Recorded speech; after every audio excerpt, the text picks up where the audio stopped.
el tema 1, que vamos a finalizar lo que es Derecho del Trabajo, Estatuto de los Trabajadores y Derecho de la Seguridad Social. Se trata más que nada que tengáis nociones de estos aspectos que no son específicamente de prevención, pero que guardan relación con la misma. Entonces, bueno, vamos a ver hoy la parte de la representación de los trabajadores y luego veremos la parte de seguridad social. Entonces, siguiendo con el último día, vimos en el Estatuto de los Trabajadores cómo venía regulada la relación laboral y nos quedaba por ver la parte de representación de los trabajadores.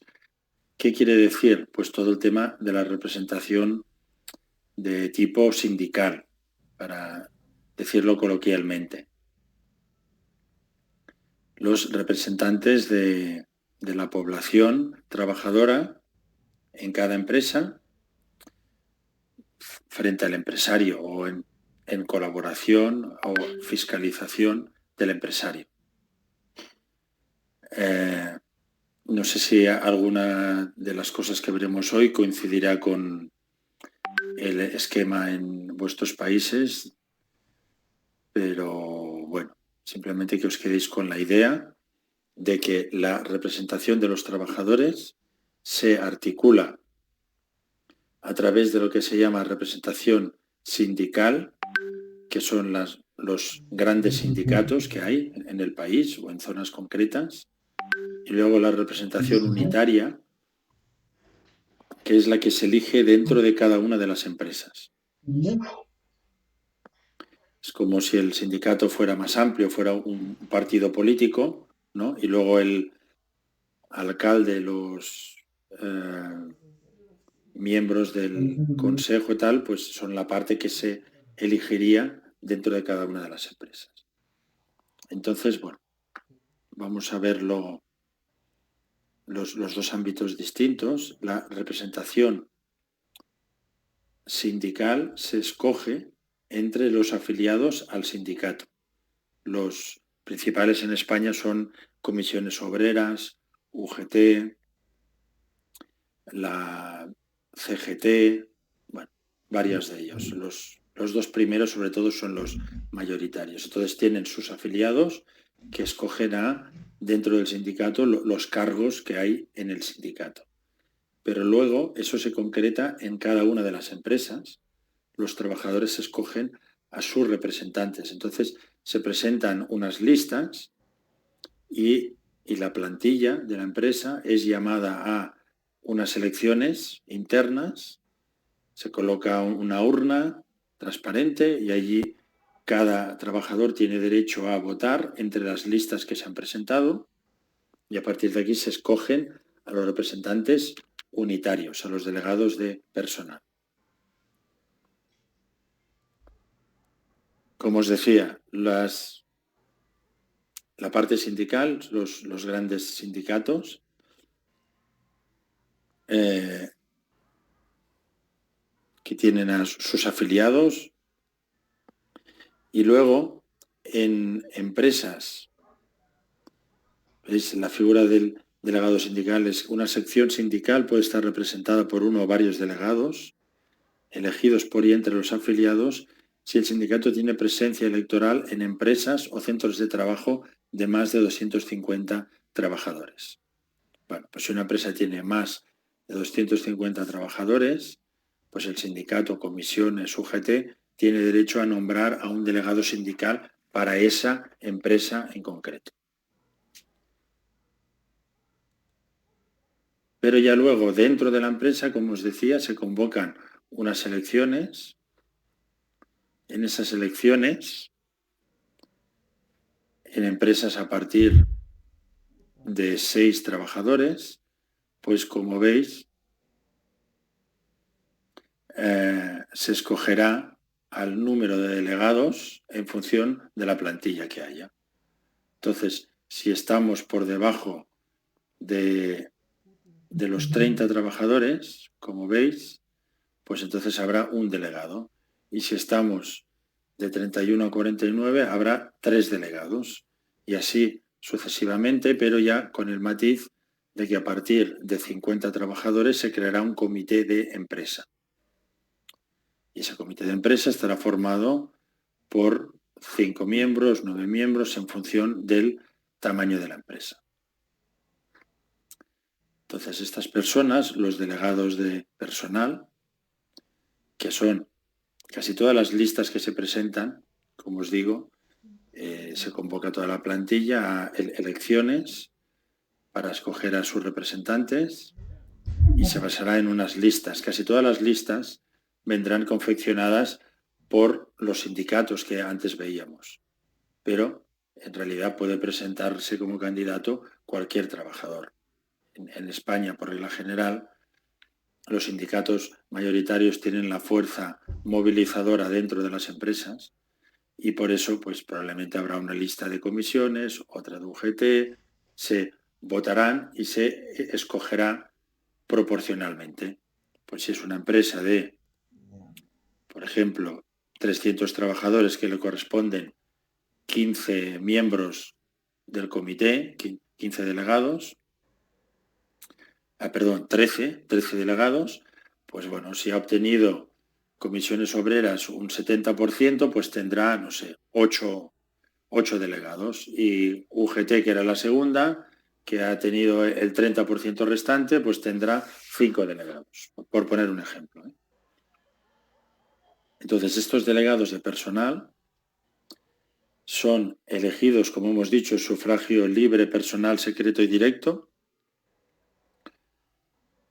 y tienen el deber de sigilo respecto de la información confidencial que puedan conocer de las empresas, tienen un derecho de información y consulta para garantizar la defensa de los intereses de los trabajadores y vigilar y controlar el cumplimiento de las obligaciones por parte del empresario. Como os digo, es esa doble función de fiscalización y defensa de los derechos de los trabajadores. Hemos comentado que en empresas a partir de 50 trabajadores se creará un comité de empresa y simplemente que sepáis que, también existe la posibilidad de cuando en una misma provincia haya centros que no alcanzan los 50 trabajadores, pero sumando ambos centros de la misma provincia superen esa cifra, pues se puede crear un comité de empresa conjunto y que también se puede acordar por convenio colectivo comités de empresa intercentros para que aglutinen las cuestiones, sobre todo cuando son grandes empresas con gran dispersión geográfica, que pueda haber una interlocución para los aspectos de interés general de la empresa. Entonces, hemos visto, tenemos la parte de los sindicatos con sus afiliados que eligen a sus representantes y luego, cuando se concreta en el ámbito de las empresas, a través de votar a unas listas de trabajadores que se proponen para ser sus representantes, que generalmente vienen nutridas por los propios sindicatos. Entonces se eligen en las empresas y estas personas van a ser los representantes de los trabajadores y van a tener la interlocución con la empresa en la defensa de los intereses de la plantilla y en la fiscalización de que la empresa esté cumpliendo con sus obligaciones. La materia de la que se encargan los delegados de personal en defensa de los intereses de la plantilla es cualquier aspecto que sea de interés de la plantilla.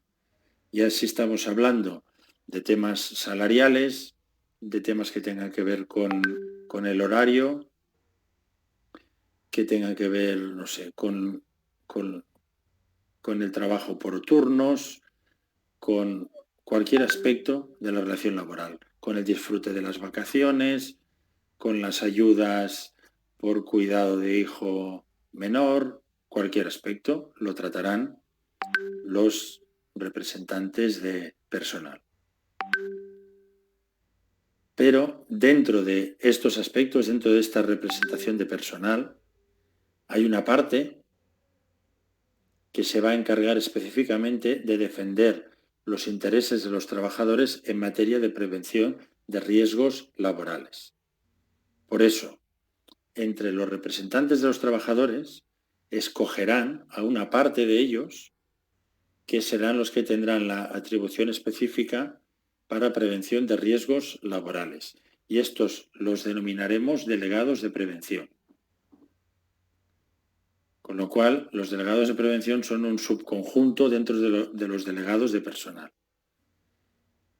Como veis aquí, el delegado de personal es general en materia laboral y el de prevención específico en PRL.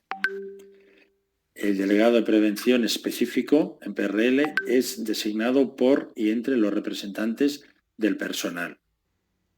Por lo tanto, aquí ya no tenemos como antes veíamos, el sufragio libre, personal, secreto, directo, universal de toda la plantilla. No es de toda la plantilla, la plantilla escoge a los delegados de personal y entre los delegados de personal escogen a los delegados de prevención. ¿Qué es lo que implica esto? Que habrá unas personas que tendrán, unas solamente van a ser delegado de personal, pero habrá otras que tendrán la doble condición de delegado de personal y a su vez delegado de prevención, porque es por y entre. Por lo tanto, tendrá ambas condiciones. Entonces, los delegados de prevención lo que deberán tener en cuenta es que cuando estén como delegado de personal, pues irán con el sombrero más amplio de cualquier aspecto que preocupe a la plantilla. Se colocarán uno más ajustado porque solamente deberán tratar los temas de prevención. Por lo tanto, los delegados de prevención son los que preguntarán al empresario si se está cumpliendo con la normativa preventiva en el campo de la prevención, si se están evaluando los riesgos, se están tomando medidas de protección colectivas o individuales, si se está formando a los trabajadores en los riesgos del puesto de trabajo, si se está llevando a cabo la vigilancia de la salud. Todas estas actuaciones ya las veremos, pero no se ocupará ni del sueldo, ni de las vacaciones, ni de nada. Se preocupará de los aspectos relacionados con la PRL. Veréis, como ya os dije el otro día, yo haré mucho inciso en la terminología, porque soy consciente de que el uso del lenguaje puede cambiar según las zonas geográficas. Entonces, vosotros a veces consideráis el término delegado como sinónimo de jefe, alguien en quien se ha delegado. Sin embargo, en el ordenamiento jurídico español, delegado aquí se entiende como representante de los trabajadores, o sea, sindical. Todo lo contrario que el jefe jerárquico, ¿no? Por lo tanto, yo os insistiré mucho, sobre todo cuando vayamos introduciendo nuevas figuras, en la terminología. Que os quede claro que el delegado de prevención es el representante de los trabajadores en la materia específica de PRL, de prevención de riesgos laborales. Ya lo veremos en su momento, veréis también que de la misma manera que existe este paralelismo delegado de personal, delegado de prevención, también tenemos los comités de empresa que hemos citado anteriormente, también existirán unos comités de seguridad y salud que van a ser primos hermanos, pero específicos también para la PRL. Ya lo veremos en el tema 6. Vamos a poder tratar todo esto con más calma, con más detenimiento. Aquí simplemente se trataba de que supierais un poco cómo se organiza la representación de los intereses de los trabajadores en el seno de las empresas y específica en el ámbito de la prevención. Entonces ahora hacemos un cambio de tema Esto no tiene nada que ver con lo que hemos visto hasta ahora. Y esto es para que tengáis una idea de lo que es el sistema de la seguridad social en España. La seguridad social es la protección del Estado hacia los ciudadanos en situaciones de enfermedad, accidente, falta de empleo, asistencia sanitaria, prestaciones económicas, etc. Por lo tanto, os debéis quedar con la idea que la seguridad social es un poco el salvavidas del Estado para el ciudadano. Tenemos dos modalidades. Una modalidad no contributiva, que quiere decir que la percibe cualquier persona, tiene carácter universal. Cualquier persona que viva en España tiene derecho a ello. Y aquí los servicios básicamente serían la asistencia sanitaria y los servicios sociales. O sea, el sistema público de salud atiende y cura a cualquier persona con independencia de si está contribuyendo, está cotizando o no. Por eso se le llama modalidad no contributiva, porque no existe el requisito de estar cotizando, estar contribuyendo. Es a cualquier ciudadano, asistencia sanitaria y servicios sociales, pues ayudas para cuidados de hijos, ayudas para escolarización, etc.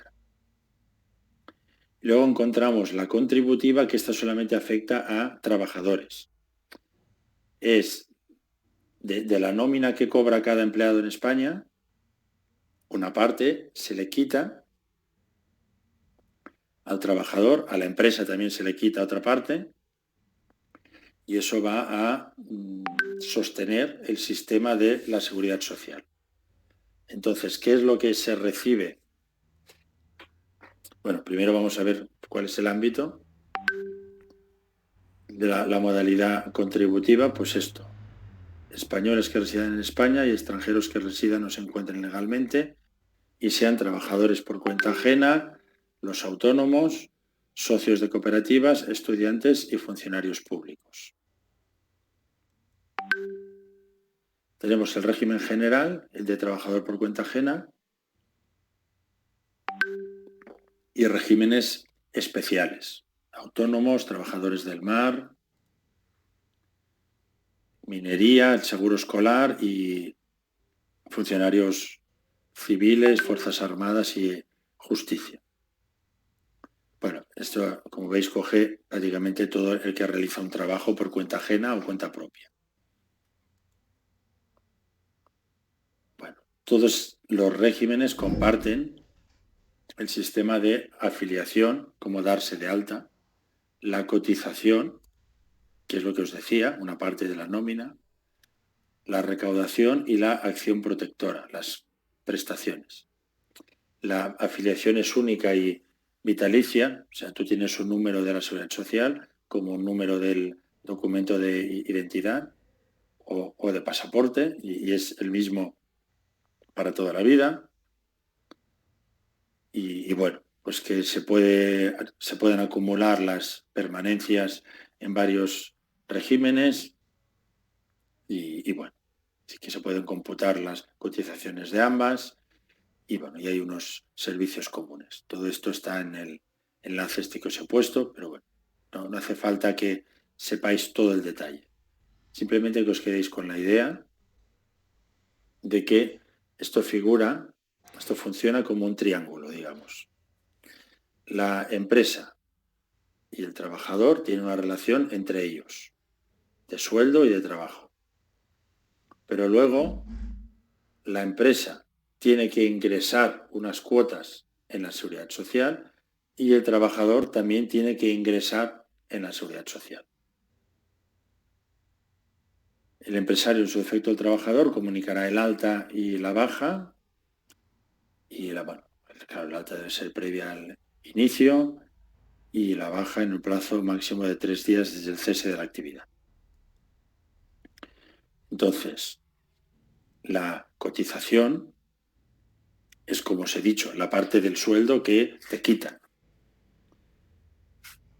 Entonces, se realiza a través del empresario. En las nóminas en España viene el sueldo bruto y el sueldo neto, que es lo que te entra en la cuenta corriente. De la parte que se ha quedado por el camino, pues son todas estas cotizaciones que la propia empresa ya las ingresa en nombre del trabajador en el sistema de la seguridad social. Bueno, se utiliza un canal, una remisión electrónica que se llama RED. Y bueno, para saber cuánto hay que ingresar, cuánto hay que cotizar, manejamos los conceptos de base de cotización y de tipo de cotización. Bueno, pues las bases de cotización es el sueldo que está fijado generalmente por convenio colectivo, se fija las tablas salariales. Bueno, pues sobre esas bases se aplican unos tipos de cotización y de ahí se sabe, se conoce la parte que hay que detraer de la remuneración para enviarla al sistema público. Aquí veis algunos ejemplos. Al final, bueno, más o menos el 25% del sueldo va para el sistema público. Con lo cual, bueno, pues al final, cuando se negocian salarios, pues claro, hay que negociar salario neto, porque el salario bruto pues es siempre muy superior, porque hay que quitar el porcentaje que se detrae del trabajador y el que se detrae del empresario. Entonces ya hablaríamos cerca de un 40%. Bueno, hay algunos supuestos, esta transparencia ya podemos pasarla, porque hay una normativa que se promulgó en su día para que las empresas que tuvieran menor siniestralidad y que pudieran justificar inversiones para mejorar la prevención de riesgos laborales, podía obtener bonificaciones a las cotizaciones. Cotizar menos. Pero este sistema ha quedado suspendido desde hace ya tiempo y a fecha de hoy no se aplica. Entonces, ¿qué es lo que yo recibo de la seguridad social? O sea, yo estoy cotizando toda la vida. ¿Qué es lo que recibo a cambio? Hemos dicho que si yo no soy cotizante, lo que voy a recibir es asistencia sanitaria y ayudas sociales. Pero si yo además soy trabajador en activo y estoy cotizando, ¿qué más voy a recibir? Pues asistencia sanitaria, como ya hemos visto, incapacidad temporal. Quiere decir que lo que coloquialmente conocemos como baja médica. Mientras yo esté de baja médica, yo voy a seguir percibiendo una prestación de la seguridad social. Nacimiento y cuidado del menor. Me voy a poder coger unos permisos retribuidos. Riesgo durante el embarazo y riesgo durante la lactancia. Esta es una prestación, las he puesto en otro color porque estas sí tienen que ver con la prevención. Ya lo veremos en su momento también. Pero si una trabajadora gestante está en un puesto de trabajo que puede suponer riesgo para la gestación, para ella misma o para el feto, entonces tiene derecho a que se le adapte el puesto y si no es posible, se la reubique temporalmente en otro puesto. Claro, temporalmente porque es hasta que vuelva del permiso por maternidad, hasta que dé a luz. Aquí en España, cuando se da a luz, hay 36 semanas, 4 meses de permiso de maternidad. Bueno, pues a la vuelta, si ya no existe el riesgo porque ya no está gestando, volvería a su puesto original, pero tiene el derecho a una reubicación temporal si no se puede adaptar su puesto. Y si además se diera la circunstancia de que no se le pudiera ofrecer ningún puesto sin riesgo, no se la pudiera reubicar, tendría derecho a cobrar una baja por riesgo durante el embarazo o durante la lactancia natural, también cobrando una prestación de la Seguridad Social. En el caso de la lactancia natural, está acotada en el tiempo hasta los 9 meses de edad del bebé lactante. Bueno, simplemente comentaros, desde hace poco en España el permiso de maternidad y paternidad tienen la misma duración, 36 semanas igual, y son irrenunciables. Los padres también tienen que estar 4 meses sin trabajar. Esto es nuevo y a alguna gente le choca porque dice, bueno, pero es que ahora este hombre se ve perjudicado, porque como se sabe que pronto va a ser padre, no lo contrata nadie. Bueno, pues aquí hemos equiparado los posibles perjuicios. ¿Es justo que se vea perjudicado? No, pero sería justo que no se viera perjudicado porque es hombre y en cambio sí se viera en el caso de ser mujer. Pues aquí ahora es igual, tanto si se es hombre como si se es mujer, y por lo tanto quien no quiera contratar a alguien porque va a estar 4 meses de permiso, pues ya no lo hará por razón de sexo, sino que lo hará precisamente por esa concepción suya de no querer que un empleado suyo disfrute de un permiso que no tiene otra causa que el cuidado del bebé. Tenemos también otras prestaciones como el corresponsabilidad en el cuidado del lactante, el cuidado de menores con cáncer o enfermedad grave, incapacidad permanente y lesiones permanentes no invalidantes, que luego comentaremos brevemente, desempleo. Si yo me quedo en paro y he cotizado un tiempo, pues tengo derecho a una prestación por desempleo durante 2 años. Protección por cese de actividad, muerte y supervivencia, pues toda la pensión de viudedad, orfandad y prestaciones familiares. Todo esto es lo que yo recibo de la Seguridad Social a cambio de haber cotizado cada mes. Y bueno, aquí tenemos en el temario algunas pinceladas sobre el tema de la baja médica. Y bueno, pues ya podéis ver que se consideran situaciones determinantes de incapacidad temporal, las debidas a enfermedad común o profesional y accidente, sea o no de trabajo. Yo puedo estar de baja médica porque me he caído de la bicicleta el fin de semana y por lo tanto será por contingencia común. Yo no estaba trabajando, estaba en un rato de ocio. O puede ser por accidente de trabajo si pues me he atrapado un dedo en una máquina mientras trabajaba. Y como podéis ver, existe diferente consideración en cuanto a la prestación, si es por enfermedad común o si es laboral. Si la causa de la baja es común, bueno, ya lo veis aquí, tampoco hace falta conocer el detalle, pero bueno, se cobra algo menos en los primeros días. Y en cambio, en el caso de que sea accidente de trabajo o enfermedad profesional, ya se cobra el 75% desde el primer día. 75% del sueldo, de la base reguladora.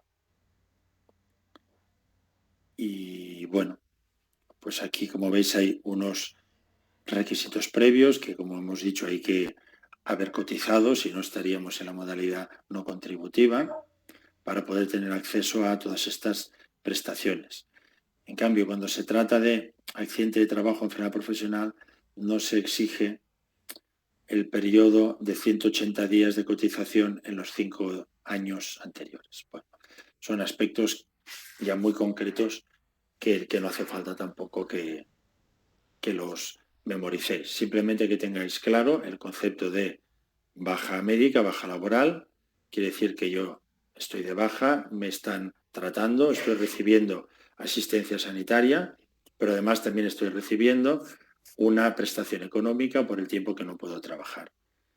Y la causa, el origen, puede ser de origen no laboral, que se denomina de origen común, o de origen laboral, si es accidente de trabajo o enfermedad profesional. Luego veremos durante todo el curso más a fondo estos conceptos de accidente de trabajo y enfermedad profesional. ¿Cuándo se extingue la baja? Pues bueno, cuando transcurre el plazo máximo, con el alta médica, y aquí veis que dice con o sin declaración de incapacidad permanente, que es lo que comentaremos para finalizar el tema de hoy, por pasar ya a jubilación, que ahora mismo en España creo que ya son, no sé si ya son 67 años, hasta hace poco eran 65, ahora ya son 67. Bueno, por no presentarse a los reconocimientos médicos, también te pueden dar de alta si no colaboras con el sistema, y por fallecimiento. Y ya para finalizar, hemos visto que también había prestaciones de incapacidad permanente. ¿Qué es la incapacidad permanente? Claro, la incapacidad temporal, la baja médica, es yo voy a estar un tiempo sin poder trabajar, pero estoy recibiendo asistencia sanitaria y voy a ser dado de alta. Si me dan una alta por curación, yo vuelvo al trabajo y no hay ningún cambio. Ahora, si me dan una alta, pero yo no he quedado curado del todo, quiere decir que me han quedado unas secuelas. Entonces, en función de la entidad de estas secuelas, me van a permitir seguir trabajando o pueden ser de tal grado que me impidan volver a trabajar de lo mío o directamente volver a trabajar de nada, o incluso he quedado tan mal que me tiene que ayudar una tercera persona para vestirme, ducharme, comer, etcétera, etcétera. Entonces, todos estos grados que van en función de la gravedad del resultado también tienen una correspondencia en prestaciones de la seguridad social. Si a mí me han dado el alta y yo voy a poder seguir trabajando, voy a poder estar o en secuelas no valorables, no voy a tener entonces ninguna prestación. Lesiones permanentes no invalidantes. Yo, por ejemplo, soy abogado y he perdido un dedo. Y yo voy a poder seguir prestando mi trabajo, pero he tenido una pérdida anatómica. Entonces, a eso se le llama, generalmente se conoce como baremo, porque tenemos todo el cuerpo tarifado. Entonces dirán, si ha perdido el dedo a nivel de la tercera falange, de la segunda, si es la mano rectora, no es la mano rectora, le corresponden 900 euros.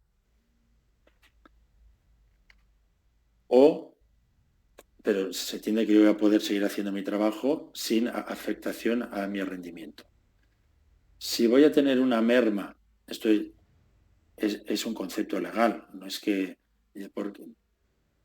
del 33%, dices, ¿y por qué no el 3%? No, porque en la ley dice el 33%. Pero voy a poder seguir trabajando, es una incapacidad permanente parcial. Entonces yo voy a percibir 24 mensualidades, 2 años de sueldo, como compensación por estas secuelas que me han quedado, que bueno, no me impiden trabajar, pero sí que merman mi rendimiento. Si yo no voy a poder realizar mi trabajo, he quedado tan mal que yo trabajaba de encofrador en la obra y me han quedado problemas en la espalda, de movilidad de los brazos, no voy a poder hacer mi trabajo, entonces ya a partir de la total, absoluta, la gran invalidez, ya hablamos de que voy a cobrar una pensión hasta que me jubile. Y eso irá a cargo de la seguridad social. Entonces, bueno, si es una total, cobraré el 55% de mi salario y podré hacer otro trabajo distinto, claro, siempre que sea compatible con con las secuelas que me han quedado. Si me dieran una absoluta, quiere decir que no puedo hacer ni mi trabajo ni ningún otro. Entonces tengo derecho al 100% de mi salario, porque no me voy a poder ganar la vida nunca más por mi cuenta. Por lo tanto, el Estado me compensará con el 100% de mi salario. Claro, voy a tener que seguir viviendo, ¿no? Y ya la gran invalidez es el grado más severo, el peor, cuando además me hace falta contratar a una tercera persona para vestirme, ducharme, comer, cocinar. Pues entonces es el 150% del sueldo que cobraba de por vida o hasta la edad de jubilación. Por lo tanto, estas son las prestaciones que habría en caso de incapacidad permanente. Ya veremos en su día, cuando hablemos de... Porque estas prestaciones, como os digo, es el sistema público, la seguridad social. En su momento hablaremos de la vigilancia de la salud y veremos cómo los médicos del trabajo pasan un reconocimiento médico a los trabajadores y les califican. Si son aptos pero con alguna restricción, por ejemplo, no manipular pesos de más de 10 kilos, no permanecer en bipedestación por más de 3 horas, o si directamente son no aptos. Entendemos que hay que separarlos de ese puesto de trabajo.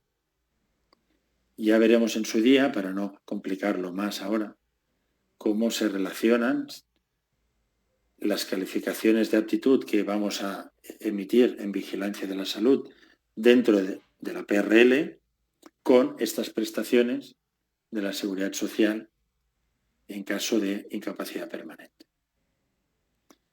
Por lo tanto, recapitulando lo que hemos visto hoy, hemos visto el tema de la representación de los trabajadores y su doble ámbito. El ámbito sindical, que son organizaciones sindicales a las cuales se puede afiliar la gente, y luego el ámbito de la empresa, que es la representación unitaria, que es que la plantilla es llamada a escoger a sus representantes en base a unas listas. Generalmente las listas provienen de los sindicatos, pero no tendría por qué ser así. Entonces, ahí se escogerá a los delegados de personal. Y luego, entre estos delegados de personal, escogerán aquellos que van a tener la doble condición de delegado de personal y además específico delegado de prevención. Y por otro lado hemos visto qué es la seguridad social, es el sistema protector del Estado, protege el mínimo a cualquier ciudadano, que sería la no contributiva. Cualquier ciudadano tiene derecho a asistencia sanitaria y a ayudas sociales. Y además a los contribuyentes, a la población activa de cuyo sueldo se detraen unos importes que van al sistema público de salud, a la seguridad social. Además tiene todas estas prestaciones que hemos visto en caso de estar de baja, el permiso de maternidad, de paternidad, el cuidado de hijos. Y bueno, también hemos visto en caso de que haya secuelas y que se produzca una incapacidad con carácter permanente, en función del grado, también qué prestaciones pueden tener lugar. Y relacionado con la prevención, hemos visto que hay una causa de baja por riesgo para la protección de la gestación y de la lactancia natural. Estamos protegiendo tanto a la madre, a la gestante, como al feto y luego al bebé lactante. Y bueno, esto sería un poco el resumen para que tengáis, no sé si se parece en algo a vuestros países o si os suena todo como a chino. Tampoco se trata de que sean temas que debáis conocer al milímetro, pero sí que tengáis noción de todos estos conceptos. Entonces, bueno, no sé si alguien quiere hacer algún comentario o tiene alguna duda.